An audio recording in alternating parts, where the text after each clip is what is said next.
அனைவருக்கும் வணக்கம். SNK makers YouTube ஊடகத்தினூடாக மற்றும் ஒரு பதிவில் உங்கள் அனைவரையும் மீண்டும் ஒரு முறை சந்திப்பதில் மகிழ்ச்சி அடைகின்றேன். கடந்த பதிவில் நாங்க இலங்கை நாட்டினுடைய கல்விமுறை என்னென்ன பிரச்சனைகளை எதிர்கொள்ளுது, அதே மாதிரி இலங்கை நாட்டினுடைய கல்வி முறையில வளர்ச்சியடைந்த நாடுகளோட ஒப்பிடக்குள்ள எங்களுடைய நாட்டில் கல்வி முறையில என்னென்ன பிரதான பிரச்சனைகள் காணப்படுது அப்படிங்கிறத பத்தி நாங்க விரிவாகவும் தெளிவாகவும் கலந்துரையாடி இருந்தோம். இதே சிஸ்டம் தொடர்ச்சியா போகுமா இருந்தா எதிர்கால உலகத்தில் நாங்கள் நிச்சயம் தூக்கி வீசப்படுவோம். இந்த சிஸ்டம் எப்படி மாற்றப்படணும் அப்படிங்கிற விஷயத்தை பத்தியும் நாங்க விரிவாகவும் தெளிவாகவும் கலந்துரையாடி இருந்தோம்.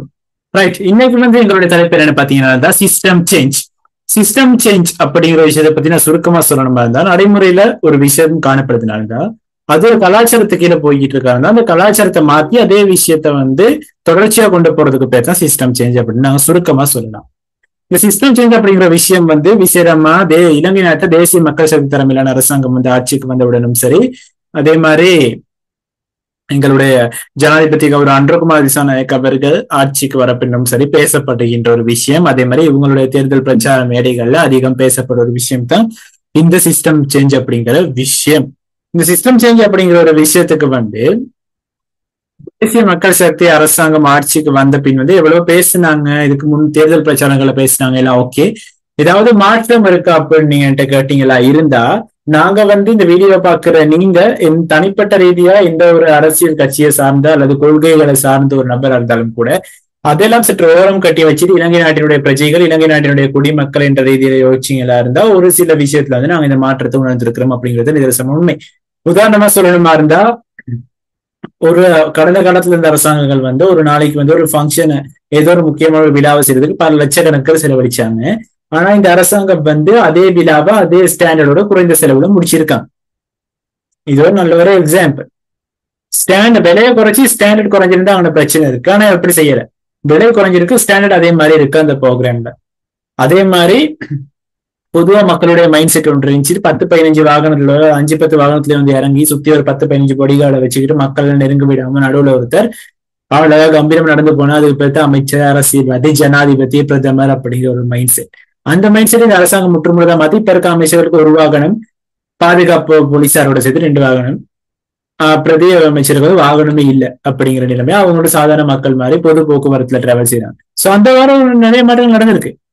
அப்ப நமக்கு அதுல தெளிவா தெரியுது கடந்த கால அரசாங்கம் எவ்வளவு தேவையில்லாத செலவுகளையும் வீண் செலவுகளையும் ஆடம்பர செலவுகளையும் செஞ்சிருக்காங்க அப்படிங்கிற விஷயம். அப்ப இதுக்கு அடுத்தபடியா அரசாங்கம் பெரிய துறைகள் சிஸ்டம் சேஞ்ச் ஏற்படுத்தணும் அப்படிங்கிற ஒரு நோக்கத்தோட தாங்க ஒரு ஜனாதிபதி அன்றகுமார் திசாநாயக்க அவர்கள் தலைமையில ஜனவரி 9 கிளீன் ஸ்ரீலங்கா அப்படிங்கிற ஒரு ப்ராஜெக்ட் ஆரம்பித்து வைக்கப்பட்டுச்சு. நீங்களும் நியூஸ்ல பார்த்திருப்பீங்க, இப்பயும் பார்த்துக்கிட்டு இருப்பீங்க. பொது போக்குவரத்துக்கள்ல தேவையற்ற அலங்கார பொருட்களை அகற்றுறது இவ்வாறான, அதே மாதிரி நகரத்தை சுயேட்சையா சேர்ந்து நிறைய நகரங்களை தூய்மையாக்குறது இவ்வாறு நடவடிக்கைகள் இந்த கிளீன் ஸ்ரீலங்கா அப்படிங்கிற ப்ராஜெக்டுக்கு கீழே போய்கிட்டே இருக்குது. கிளீன் ஸ்ரீலங்கா பெரிய ப்ராஜெக்ட் கீழே உபபகுதிகளாக இந்த விஷயங்கள்லாம் நடைபெற்று கொண்டு இருக்குது. அடுத்த விஷயம், இந்த கிளீன் ஸ்ரீலங்கா அப்படியே என்ன ப்ராஜெக்ட் கொண்டு அரசாங்கம் சிஸ்டம் சேஞ்ச் அப்படிங்கிற ஒரு விஷயத்தை ஏற்படுத்த பார்த்தாலும் இலங்கை அப்படிங்கிற நாடு இப்ப நாங்க மாற்றத்தை நோக்கி நகர ஆரம்பிச்சிருக்கோம்.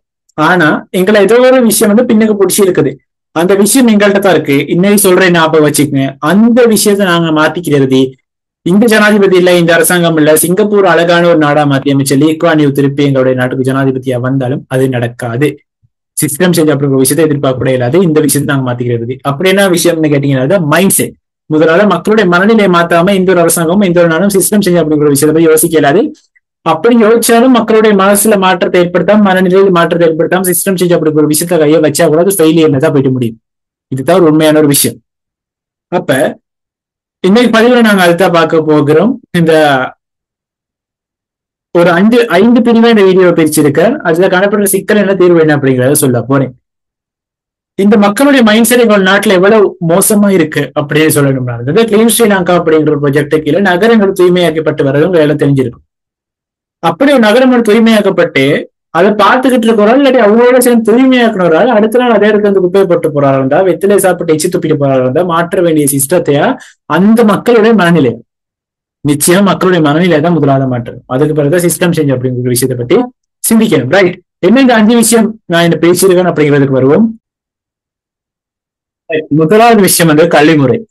நீ என்னடா ஆகணும்னு கல்வி முறையில வந்து நிக்கிறீங்கன்னு பாக்குறீங்களா? நிச்சயமா இந்த கல்வி முறையில மாற்றத்தை ஏற்படுத்தினா தான் ஏனைய துறைகள்ல வந்து மாற்றம் அப்படிங்கிற விஷயம் வந்து ஒட்டவா ஏற்படும். ஏன்னா ஏதோ ஒரு பிள்ளை வந்து குடும்பத்துக்கு அடுத்தபடியா சமூகம் அப்படின்னு போறது வந்து பாடசாலை. அப்ப அந்த பாடசாலைகள்ல தான் அந்த பிள்ளை வந்து நிறைய விஷயத்த படிக்குது. அப்ப அந்த புள்ளதான் சமூகத்துக்கு வந்து எதிர்காலத்துல வந்து அரசியல்வாதியாவோ ஒரு ஊடகவியலாளரோ டாக்டராவோ இன்ஜினியரோ லாயராவோ யாரோ வரப்போறது. நாட்டுல வாழ போறது யாரு? அந்த பாடசாலைக்கு போனா அந்த பிள்ளைதான். பாடசாலையில சரியான விஷயம் கற்பிக்கப்படுமா இருந்தா அந்த பிள்ளையம் வந்து சமூகத்துல ஒரு சிறந்த ஒரு பிரஜையா வந்து வாழும் வளரும் என்பதுல வந்து எந்தவித சந்தேகமும் இல்லை. இப்ப கல்வி முறையில முதலாவது மாற்றத்தை ஏற்படுத்தணும். அடுத்து வந்து மனப்போக்கின் மாற்றம் மற்றும் இளைஞர்களின் சுதந்திரம். அடுத்து பொது தூய்மை மற்றும் சுற்றுச்சூழல். அடுத்து ஒழுக்கம் மற்றும் விதி அமுலாக்கம். அடுத்து நிர்வாகம் மற்றும் விழிப்புணர்வு. அடுத்து இந்த 5 விஷயத்தை பத்தி நாங்க வந்து பார்க்க போறோம். ரைட். இதுல முதலாவது விஷயம் கல்வி முறை. கல்வி முறையை பத்தி எவ்வளவு கதைக்குமோ அவ்வளவு வச்சிருக்கோம் அந்த வீடியோல. அப்படித்தானே 15 நிமிஷம் கழிச்சிருக்கோம். என்னென்ன பிரச்சனைன்னு சொல்லியிருக்கோம், அதை எப்படி மாற்றப்படணும் அப்படின்னு சொல்லியிருக்கோம். இதுவும் இல்ல காய்ச்சி ஆக வேண்டிய சூழ்நிலை அப்படிங்கிறத டக்குனு காய்ச்சிட்டு அடுத்த பாயிண்ட்டுக்கு போகும். கல்வி முறையில் சிக்கல் என்ன உங்களுக்கு தெரியும். கடந்த பதிவுல வேணுங்கிற அளவு காய்ச்சோம். பரீட்சைகள் அடிப்படையாக கொண்டிருக்கிறது, ஏற்றுக்கல்விக்கு மட்டுப்படுத்தப்பட்டதா இருக்கிறது, பேப்பர் எஜுகேஷனுக்கு மட்டுப்படுத்தப்பட்டதா இருக்கிறது. எதை பத்தி மாணவன் சிந்திக்கிறதுக்கு இல்ல, எக்ஸாம் அப்படிங்கிற ஒரு சிறைக்குள்ள அடைச்சு அதை நோக்கி பயணிச்சுக்கிட்டு இருக்கான். அந்த சிஸ்டத்துக்கு அடிப்படையில வந்து 9 எடுத்து 3 எடுத்து யூனிவர்சிட்டி போய் 5 வருஷத்துக்கு பிறகு வெளியே வந்து டிகிரியோட வெளியே வந்தாலும் கூட வேலை இல்லாத நிலைமையில ஒரு தரமற்ற ஒரு கல்விமுறை எங்களுடைய நாட்டில் கல்விமுறை இருக்கு அப்படிங்கிறதை பார்த்திருந்தோம். மாணவர்கள் வந்து ப்ரெஷர் டிப்ரெஷனுக்கு கீழே இருக்காங்க அப்படிங்கிறதையும் இந்த கல்வி முறையினால நாங்க வந்து பார்த்துட்டோம். அவங்களுடைய படைப்பாக்க திறனுக்கும் இதுக்கும் இடம் இல்லை அப்படிங்கிற ஒரு விஷயத்தையும் பார்த்துருந்தோம். இதுக்கான தீர்வு என்ன? கடந்த பதில அதை பத்தியும் வச்சிருந்தோம். திறமைகள் அடிப்படையாக தனி சிறப்புகள் அடிப்படையாக கொண்ட ஒரு கல்விமுறை அறிமுகப்படுத்தப்படணும். மாணவர்களுடைய திறமைகளுக்கு முக்கியத்துவம் அளிக்கிறோம். அதே மாதிரி பாடசாலைகள் வந்து மாணவன் விரும்புகிற கல்வியை கிடைக்கிறோம். அரசாங்கத்துக்கு பிடிச்ச ஒரு கல்வியோ யாராலும் உருவாக்கப்பட்ட ஒரு சிலபஸ் வந்து மாணவனிடத்திலிருந்து திணிக்க கூடாது. பெற்றோர்கள் மற்றும் சமுதாயம் இப்ப நாங்க வச்சுக்கோ, வளர்ந்த நாடுகளை போல வந்து எங்களுடைய நாட்டிலே கல்வி முறை மாற்றம் அடைந்து இன்று முதல் வந்து வளர்ச்சியடைந்த நாடுகளை போல இலங்கை நாட்டினுடைய கல்வி முறையும் திறமையை அடிப்படையாக கொண்ட கல்வி முறையாக மாற்றப்பட்டது அப்படின்னு ஜனாதிபதி வந்து அறிவிச்சுட்டானு. அப்ப என்னதான் நடந்தாலும் கூட கிராமப்புறங்கள் அப்படின்னா இல்ல கிராமப்புறங்களை தாழ்த்தி பேசுறேன். நான் சொல்றது கிராமப்புறங்களில் உள்ள மக்களுக்கு வந்து வெளி உலகத்தை பத்தி தெரிய போறது இல்லை, தெரிகிறது குறைவு. ஏன்னா அது வந்து அவங்களுக்கு தொடர்பாடல் இடையூறு அப்படின்னு தொடர்பாடல்ல இல்ல வசதி குறைவு, தொடர்பாடல்ல காணப்படுகிற ஒரு சில பிரச்சனைகள்னு சொல்லணும். அப்ப அவங்க அந்த மாதிரி பின்தங்கிய பிரதேசங்களை இனம் கண்டு அங்க பெற்றோர்களுக்கும் சமுதாயத்துக்கும் வந்து அரசாங்கம் வந்து மாற்றத்தின் அவசியத்தை தெளிவுபடுத்தணும். இப்படி ஒரு கல்வி முறை ஏன் மாற்றப்படணும் அப்படிங்கிறது வந்து தெளிவுபடுத்தணும். வேலை நாடுகளும் இப்படித்தான் இருக்கு, நாங்க மட்டும் இன்னும் இப்படியே வாழ்ந்துகிட்டு இருக்கோம் அப்படிங்கிறத தெளிவுபடுத்தணும். அப்பதான் அவங்களும் வந்து மாற்றத்துக்கு அடாப்ட் ஆவாங்க. இல்லாட்டி அவங்க வந்து பாரம்பரிய முறையில தான் இருப்பாங்க. என்னதான் இங்க ஸ்கூல்ல சிஸ்டம் மாறினாலும் அந்த மாதிரி வீட்டுல அவங்க அம்மா அப்பாட்ட சொன்னாலும் இப்போ ஒரு சிஸ்டம் மாற்றப்பட்டிருக்குன்னு பேரண்ட்ஸ் என்ன நினைப்பாங்கன்னா, இல்ல அதெல்லாம் போய் 9A 3A யூனிவர்சிட்டி போ, அப்போ நல்ல ஒரு வேலை கிடைக்கும் அப்படின்னு அந்த மாணவன் வந்து என்ன சொல்றது அதுக்கே ப்ரெஷர் பண்ணிட்டு தான் இருக்க பார்ப்பாங்களே தவிர அவங்களுக்கு சிஸ்டம் சேஞ்ச் அப்படிங்கிற விஷயம் தெரிய போறது இல்லை. அப்ப அதுக்கு வந்து அரசாங்கம் வந்து அவங்களுடைய மைண்ட் செட்ல மாற்றத்தை ஏற்படுத்தி இவரான ஒர்க் ஷாப் போன்றவற்றை ஆர்கனைஸ் பண்ணி அதுக்கு அடுத்த தகுந்த நடவடிக்கைகளை மேற்கொண்டு அதுக்கு பிறகு சிஸ்டம் கல்வி முறையில மாற்றத்தை ஏற்படுத்தலாம். அடுத்து மனப்போக்கின் மாற்றம் மற்றும் இளைஞர்களின் சுதந்திரத்தை மதித்தல். என்ன இந்த இளைஞர்களின் சுதந்திரத்தை மதித்தல் அப்படிங்கிற விஷயம்னா 18 அதாவது வெளிநாடுகள்ல எல்லாம் 19 வயசோட வந்து உயர்கல்வி வந்து முடிஞ்சுச்சு. 18 வயசுல உயர்கல்வி முடிஞ்சுச்சு. ஆனா எங்களோட நாட்டுல 19 வயசுல தான் பாடசாலை கல்வி முடியுது. அப்ப 18 வயசுல அபிவிருத்தி நாடுகள் எல்லாம் அந்த இளைஞர் வந்து பெற்றோர்களுடைய வருமானத்துல அல்லது பாதுகாவலர்களுடைய வருமானத்துல வந்து என்ன டிபெண்ட் ஆகி இருக்க மாட்டாங்க. அவங்களுக்கு தனி சுதந்திரம் இருக்கும், அவங்களும் தனி வீட்டுக்கு போயிருவாங்க, அவங்க ஒரு தொழிலுக்கு போயிருவாங்க, அவங்களுக்கு ஒரு தனி வருமானம் இருக்கும். ஆனா எங்களுடைய நாட்டுல வந்து ஒரே ஒரு ரூல்ஸ் தான் இருக்கிறதுல 18 வயசுக்கு பிறகு அவங்க இளைஞர்கள் மட்டும் தான் இருக்கு. மற்ற ரூல்ஸ் எல்லாம் போயிடாது. நீ 18 வயசுக்கு பிறகு வேலைக்கு போனா 18 வயசுக்கு பிறகு நீ வந்து பெற்றோர்களுடைய வருமானத்தை தங்கி இருக்க கூடாதுங்கிற ரூல்ஸ் போயிடலாம். ஏன் போயிடலாம்? ஏன்னா கல்வி முறை அப்படி இருக்கு. இப்ப வேற கல்வி ஃபர்ஸ்ட் பாயிண்டா போட்டேனே. அப்ப கல்வி முறையில மாற்றம் ஏற்படுத்துமாறு அடுத்து வேற எல்லா துறையிலையும் வந்து ஒட்டவா மாற்றம் அப்படிங்கிறது நிகழும்.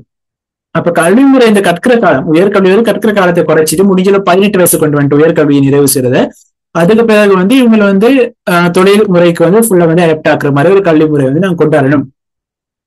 அப்ப இப்ப என்ன நடக்குதுன்னா 18 வயசுக்கு பிறகு நிறைய பெற்றோர்கள் வந்து அவங்க வந்து இன்னும் சிறுவன் நினைச்சிட்டு இருக்காங்க. 18 வயசுக்கு பிறகு சிறுவன் இல்லை, அவங்க இளைஞர். 18 வயசுக்கு பிறகு அவங்க உரிமையில புறக்கணிக்கிறாங்க. அதாவது தான் கற்க வேண்டிய கல்வியில இருந்து சாதாரண தரத்துல உயர்தரத்துலயும் பக்கெட் சப்ஜெக்ட்னு சொல்லுவோம் தெரியுமா, தொகுதி பாடங்கள். அதுல தெரிவு செய்ய வேண்டிய பாடம் எண்ணத்துல இருந்து செய்ய வேண்டிய தொழில் எண்ணில இருந்து திருமணம் பண்ண வேண்டியது யாருக்கிறது வரைக்கும் வந்து பெற்றோர்கள் நிச்சயிக்க வேண்டிய ஒரு சூழ்நிலை. ஒரு சில குடும்பங்கள்ல, பெரும்பான்மையான குடும்பங்கள் எங்களுடைய நாட்டிலையும் அண்மை நடன இந்தியாவிலையும் இந்த மாதிரி ஒரு சிஸ்டம் தான் காணப்படுது. அப்படி இருக்கிறது. 18 வயசுக்கு பிறகு அவனுக்கு ஒரு தனி சுதந்திரம் வேணும், அவனுக்கோ அவளுக்கோ ஒரு தனி சுதந்திரம் வேணும். அவ்வளவு தனி மனிதன். உங்க எல்லாத்துக்கும் என்ன உரிமை இருக்கோ அதே மாதிரி 18 வயசுக்கு பிறகு அவனுக்கும் உரிமை கிடைக்க பெறணும். அவனுக்கு பிடிச்ச லைஃப் ஸ்டைல வாழணும், அவனுக்கு பிடிச்ச தொழில் இருக்கும். அதை விட்டு உங்களுடைய இன்பமிக்கு பேர்ல, உங்களுடைய கட்டாயத்துக்கு பேர்ல அவன் செய்வான் இருந்தா எதிர்க்கிறது ஒரு பிரச்சனை வந்து அதை தனியா பேச பண்ணணும். அதனால அதுல வந்து பெற்றோர்கள் கவனமாக இருக்கணும், சமுதாயம் கவனமா இருக்கணும். 18 வயசுக்கு பிறகு அவன் சிறுவன் இல்ல, இளைஞன். ரைட். அடுத்த விஷயம் வந்து இதுக்கான தீர்வு என்னன்னா வந்து இளைஞர்களை மகிழ்ச்சியாக வளர்ப்பதின் முக்கியத்துவத்தை வந்து பெற்றோர்களுக்கு வந்து விழிப்புணர்வு முகாம்கள், ஒர்க் ஷாப் போன்றவற்றை வந்து எடுத்துரைக்கணும். அப்ப பள்ளிகள்ல வந்து பாடசாலைகள்ல வந்து மனநலம் போன்ற விஷயங்களை வந்து கற்பிக்கணும். ஊடகங்கள் மற்றும் தலைவர்கள் வந்து திறந்த மனப்போக்களை ஊக்குவிக்கும் ரோல் மாடலா வந்து செயற்படணும். அப்ப இந்த பெற்றோர்கள் சொல்லணும், 18 வயசுக்கு பிறகு உங்க பிள்ளைகள் வந்து இன்னும் வந்து சின்ன பிள்ளைங்களா, அவங்க இளைஞன். சோ அவங்களுடைய லைஃப்ல என்ன பிடிக்குமோ அதை வந்து அவங்க செய்ய விடுங்க அப்படிங்கிற விஷயத்தை வந்து நிச்சயமா சொல்லணும். இதை வந்து எங்கள் நாட்டுல பெற்றோர்களும் கருத்தில் கொள்ளணும்.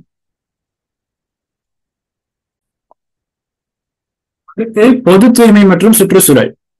இதுல ஏற்கனவே சொன்ன மாதிரிதான் பொது இடங்களில் குப்பை தொகுதல் மற்றும் பொது பொறுப்பு இல்லாமல் நடந்துக்கிறது, ஒழுக்கம் இல்லாமல் நடந்துக்கிறது. அதே மாதிரி பேருந்துகள், ட்ரெயின் போன்ற இடங்கள் வந்து கூட்ட நெரிசல், ஒழுக்கம் இல்லாமல் நடந்துக்கிறது, சீட்டை கிழிக்கிறது, இந்த மாதிரியான விஷயங்கள். இதுக்கான தீர்வு என்ன அப்படின்னா வந்து பொது இடங்கள்ல வந்து தூய்மையை காக்க கடுமையான அபராதங்களை அறிமுகப்படுத்தணும், கடுமையான சட்டத்தை வந்து அறிமுகப்படுத்தணும். சட்டத்தை பார்த்து பயப்படுவாங்களா இருந்தா தப்பை வந்து செய்ய முடியும். சட்டம் எப்படி இருக்கணும்னா இனி வந்து அந்த தப்பை செய்ய யோசிக்காத அளவுக்கு இருக்கணும். இலங்கை அழகா வைத்திருக்க உதவுங்கள் போன்ற, கிளீன் ஸ்ரீலங்கா போன்ற தூய்மையான பிரச்சாரங்களை வந்து மேற்கொள்ளணும். அதிக கூட்ட நெரிசலை குறைக்க வந்து பொது போக்குவரத்து அமைப்புகளை வந்து மேம்படுத்தணும். அதே மாதிரி நம்ம சொன்ன மாதிரி எவ்வளவுதான் நீ கிளீன் பண்ற ஒரு நகரத்துல வந்து நாளைக்கு வந்து அந்த மனுஷன் வந்து குப்பையை போட்டு போறாரு, அந்த மனிதனுடைய மனநிலையை முதல்ல மாற்றணும். அதுக்கான நடவடிக்கையை மேற்கொள்ளணும். அடுத்து வந்து ஒழுக்கம் மற்றும் சட்ட அமுலாக்கம். இது என்ன விஷயம் அப்படின்னா வந்து சட்டங்களை மீறுவர்கள் கடுமையான தண்டனைகளை அறிமுகப்படுத்தணும். சிலரும் தண்டனை வந்து பொருட்படுத்தாம இருக்காங்க, சரி ஃபைன் தானே கட்டிக்கிறான்னு போறாங்க. அந்த ஃபைன்கிற தண்டனை 24 மணி நேரம் ஜெயில் அப்படிங்கிற ஒரு தண்டனையா இருந்தா அப்படி செய்யலாம். ஜெயில் தானே போவோம் அப்படின்னு போக மாட்டாங்க. அதே மாதிரி சட்டம் கடுமையா இருக்குமா தான் தண்டனை போய் செய்ய யோசிக்கவே மாட்டான். அப்ப சட்டம் வந்து தண்டனையா இருக்கணும், எல்லாத்துக்கும் முன்னாவும் இருக்கணும். போக்குவரத்து விதிகள், பொது சொத்துக்கள் மற்றும் அடிப்படை குடியுரிமைகளுக்கு கொஞ்சம் கூட மதிப்பு இல்லை எங்களுடைய நாட்டுல. ஏன் அப்படின்னா கவனிக்கிறதும் இல்லை உரிய அதிகாரிகளும். அப்ப சட்டத்தை மீறவர்கள் கடுமையான தண்டனைகள் விதிக்கப்படணும். ஒழுக்கத்தை கற்றுக் கொடுக்க சமூக தண்டனையை வந்து சமூக சேவையை தண்டனை அறிமுகப்படுத்தணும். இப்ப சொன்ன மாதிரி குப்பையை வந்து ஒரு நகரத்துல போட்டு போறாங்கன்னா அந்த நகரத்துல எல்லாத்தையும் சேர்ந்து குப்பையை கிளீன் பண்ணி வைக்கணும். அது ஒரு தண்டனை மாதிரி தான் இருக்கு. ஆனா மறைமுகம் பார்த்தா சமூக சேவை. அப்படி அவங்க ஒழுக்கத்தை சமூக சேவை மூலம் கற்றுக் கொடுக்கணும், ஒரு தண்டனை மூலமா. தலைவர்கள், அதாவது ஜனாதிபதி, பிரதமர் போன்ற அரசாங்கத்துல இருக்கிற அரசியல்வாதிகளை வந்து இந்த விதிகளை, சட்டத்திட்டங்களை கடைபிடிச்சு மக்களுக்கு ஒரு ரோல் மாடலா இருக்கணும். அப்பதான் மக்கள் வந்து அவங்களே சட்டத்தை மதிக்கிறாங்க, அப்ப நாங்களும் மதிக்கிறோங்கிற மைண்ட் செட்டுக்கு வருவாங்க. இதுக்கு முன்ன அரசாங்கம் வந்து அரசியல்வாதிகளுக்கு ஒரு சட்டம், மக்களுக்கு ஒரு சட்டம் தான் இருந்துச்சு.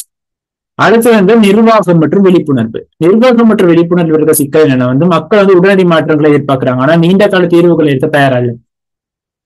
தற்காலிக இன்பம் நீண்ட காலத்து உயரத்துக்கு கொடுத்துடலாம். ஒரு சில வேலை இப்பயும் உங்களுக்கு என்ன சலுகைகளும் அரசாங்கம் கொடுக்குமா, எதிர்காலத்துல நாங்க ஒரு பாதாள குழியில போயிட்டு விழுந்துடலாம். ஏன்னா உடனடி மாற்றத்தை விட நாங்க வந்து நிரந்தரமா ஒரு அபிவிருத்தி பாதையில வந்து பயணிக்கணும். ஏன்னா அதுக்கான நடவடிக்கை செய்யணும். எனவே மக்களுக்கும் பொதுமக்களுக்கும் இருக்க தொடர்பு வந்து ரொம்ப குறைவா இருக்கு எங்களுடைய நாட்டுல.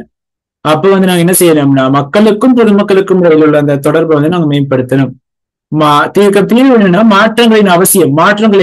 ஒரு நாடு எப்படி மாறணும், இப்படி மாறணும், நாடுதான் இப்ப எப்படி இருக்கு, சோ நாங்க அதை கேட்ட மாதிரி மாறணும் அப்படிங்கிற விஷயத்த வந்து குடிமக்களுக்கு, மக்களுக்கு வந்து விளக்கணும். அரசாங்கம் ஒர்க் ஷாப் போன்றவற்றை நடத்தலாம், பிரச்சாரங்கள் நடத்தலாம், இவ்வாறான விஷயங்கள். அடுத்தது மக்களின் நம்பிக்கையை அதிகரிக்க வந்து திறந்த கொள்கைகளையும் மற்றும் புதுப்பிப்புகளை செய்யணும்.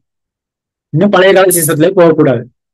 அடுத்து இளைஞர்கள், அதாவது அரசியலுக்கு வர விருப்பமான இளைஞர்களோ அல்லது வர விருப்பமில்லாத இளைஞர்களோ இருந்தாலும் சரி, நல்ல சிந்தனைகளோட வெளியே இருப்பாங்க.